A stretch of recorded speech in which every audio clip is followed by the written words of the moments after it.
La medición. Para conocer y comprender la naturaleza de la materia es necesario medir sus propiedades y efectuar cálculos que indiquen la magnitud en que ocurren los cambios físicos y químicos. Desde los primeros días de la civilización, el comercio ha requerido unidades comunes.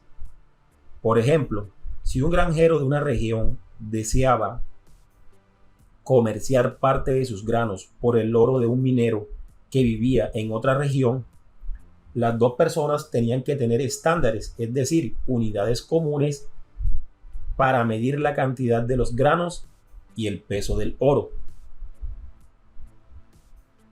Medir es comparar la magnitud física que se desea cuantificar con una cantidad patrón que se denomina unidad. Una medición es la asignación numérica que se da a una propiedad en relación con una unidad de medida, operación que se efectúa con un instrumento. La materia presenta una serie de características que pueden ser únicas o generales. Estas son llamadas propiedades. Estas, a su vez, pueden clasificarse como cuantitativas y cualitativas.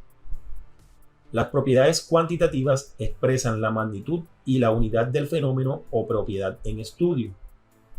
Por ejemplo, el agua hierve a 100 grados centígrados a nivel del mar, 5 kilogramos de arroz, 100 metros de distancia.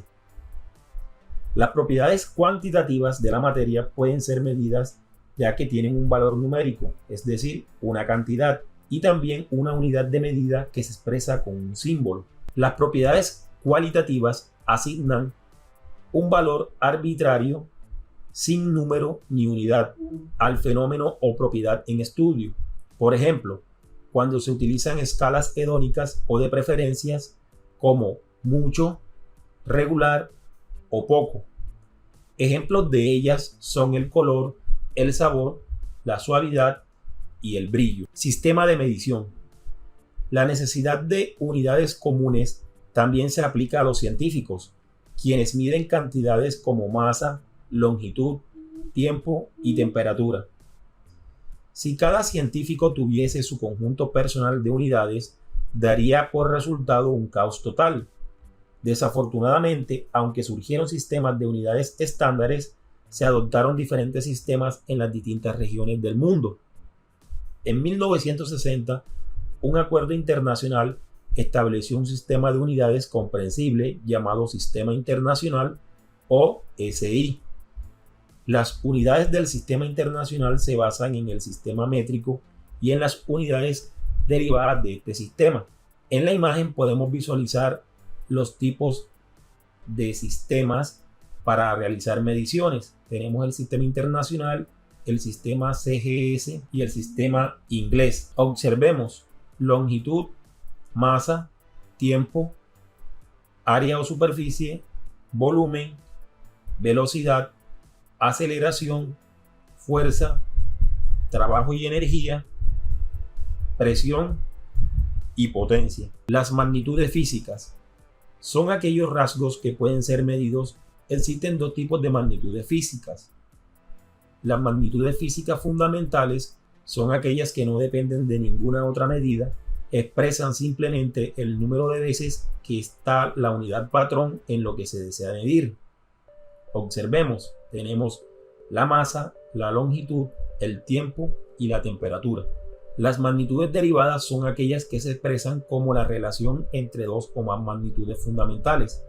Entre estas tenemos el volumen, la densidad, la velocidad, la aceleración, la fuerza, la presión y el trabajo. Los múltiplos y los submúltiplos permiten expresar cierta cantidad muy grande o muy pequeña en equivalencias debido a que las magnitudes fundamentales no siempre son las más apropiadas para realizar mediciones.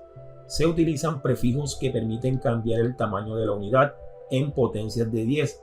Estas son los submúltiplos y los submúltiplos.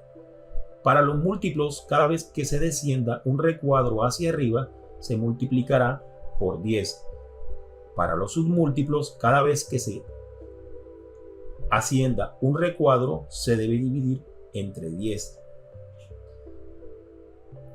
Ejemplos. Al pasar del kilómetro al metro debemos multiplicar por 1000. Si deseamos pasar de milímetros a metros, debemos dividir entre 1000. Para transformar la unidad en que se expresa la medida de una magnitud fundamental en su correspondiente unidad del sistema internacional, basta con conocer los múltiplos y submúltiplos de dicha unidad. Para pasar de una unidad mayor a otra más pequeña, debemos bajar en la escala. Aquí se tiene que multiplicar la cifra que queremos convertir por la unidad seguida de tantos ceros como peldaños opuestos bajemos. Por ejemplo, si bajamos un peldaño, multiplicamos por 10. Si bajamos 2 peldaños, multiplicamos por 100. Si bajamos 3 peldaños, multiplicamos por 1000. Para pasar de una unidad menor a otra mayor, es decir, debemos subir en la escala, hay que dividir la cifra que queremos convertir por la unidad seguida de tantos ceros como peldaños opuestos subamos. Por ejemplo, si subimos un peldaño, dividimos entre 10. Si subimos 2 peldaños, dividimos entre 100. Si subimos 3 peldaños, dividimos entre 1000. Recuerda, subir, dividir y bajar, multiplicar.